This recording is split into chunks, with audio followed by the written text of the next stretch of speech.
not merely seeing reality, it is touching the truth.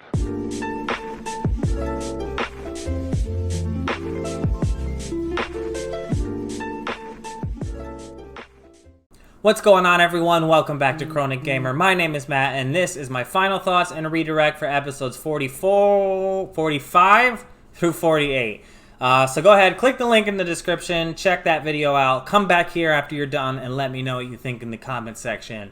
If you're watching this on YouTube and you want to see next week's reaction video, check out my Patreon. The link is also in the description. I post early access reaction videos over there for all of my series a week in advance. Within 24 hours of the current YouTube video usually, except for My Hero Academia, which goes straight to YouTube as soon as I'm done recording it. But yeah, if you're interested, check that out. Okay, so the first two episodes, we didn't have a whole lot of action, but they were definitely moving the story forward towards this final conflict. We found out that Shishio's plan to burn Kyoto to the ground was more of a diversion rather than his actual plan. And his real plan was to use that battleship to destroy Tokyo, which was pretty cool. I didn't expect that. I thought that his plan to burn down the Kyoto was his actual plan, but there was a lot more to it. But it didn't come to pass because Sanosuke came out of nowhere, and he was completely underestimated because they didn't know who he was, and he blew up the battleship and sunk it, which was badass. We got a lot of badass Sanosuke stuff in these episodes, a lot of badass Sanosuke stuff. But it shook Shishio a bit. Like, he came to a realization that he had fucked up in underestimating them. And he challenged them to a straight-up duel, one-on-one for each of them, before he even starts his real plan, because he fears that if he doesn't take them out, they will be his biggest opponents. They will definitely stand in his way. So we're gonna get some badassery. We already started with the badassery with Sanosuke versus Anji, but I'll get to that in just a second. But yeah, we're gonna see he sent the rest of the Juppongatana with the exception of Eyeballs and Anji. I'm forgetting what the Eyeballs guy name is. The one who's the Eye of the Heart or whatever, the Heart Eye. I don't know what the fuck. You know what I'm talking about though. Yeah, that dude is planning his own little coup against Shishio. He kind of wants to take over and doesn't really like Shishio, which is interesting in it of itself, but. I suspect he's gonna lose now to Saito, but I guess we'll find out. Yeah, he sent the rest of the Juppongatana over to the wherever they are. I'm forgetting where they were. I don't remember, but where the Oniwaban and the village and the people all are, and he sent them there to kill him. I forget the name of where he said it was, but.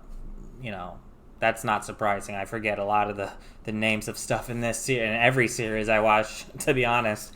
But yeah, so that didn't sit well with Kenshin when he found out that news. Even though it wasn't Shishio's original plan, he went with it after seeing the resolve of the guy who came up with it, which also is very interesting to see that he would do that, especially after saying like, oh, I made these plans to do the duel, so that's what I'm going to follow through with because of honor and whatnot. But yeah, so they showed up to Mount Hiei to start these one-on-one duels, and they started them off right. We get Anji versus Sanosuke right off the bat. Anji being the one who taught Sanosuke how to use that new technique. It was pretty naive of Sanosuke to think that he was a master of this technique in just a mere month. I'm sure that, I mean, we didn't even get to see Kenshin master his technique until just in the last reaction video I did. So yeah, it was pretty naive of him, but he kind of mastered it in one arm, really, which could be argued is a superior version to what the monk style was, Anji's style, because of him overworking his muscles to the point where he's so big it slows him down a little bit. But he was still a formidable opponent. We got to see his backstory, which is fucking brutal, but it's not something that Sanosuke is unfamiliar with because it's a very similar backstory to his. when we met Sanosuke, we found out that his whole group, the Seki Hotai, were betrayed and used as scapegoats, and they were all killed except for him. So he was on this path of vengeance against the Meiji government the same way that Anji was, because they killed everyone in his temple, those little children and the young girl he was looking after. It's just that was one of the most fucked up scenes I've seen in this series. It was something that I wasn't expecting, but I give them props for going there, and you can really see where he's coming from. He honestly doesn't think that people have the right to be saved and to reach salvation. And after what happened, he wants to take out the Meiji government completely. So you can see how he would sympathize with Shishio. You could really see that. But in his fight with Sanosuke showed him what he learned from Kenshin, which was awesome. And through a battle of sheer willpower and real brutality, a real brutal fist fight this was. Internal bleeding galore. I honestly think they should get Sanosuke to a hospital. But after Anji came around and he realized that, he's been going about this wrong and that there are other ways and that he needs to live his life the way that the children looked up to him as, he completely had a 180, which is not unexpected after having that influence that was originally came from Kenshin that is now being passed on through Sanosuke, which is awesome. And he basically switched sides, and now he's helping Sanosuke to recover.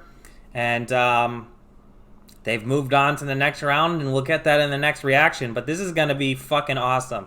This conflict that's coming up is going to be great. It's going to be a great way for me to end the series because, as you all know, I'm not going to be watching the filler season. But this has been one that I would have never watched this, to be honest, if it weren't for all of you on my channel. So I really thank you for voting this one in.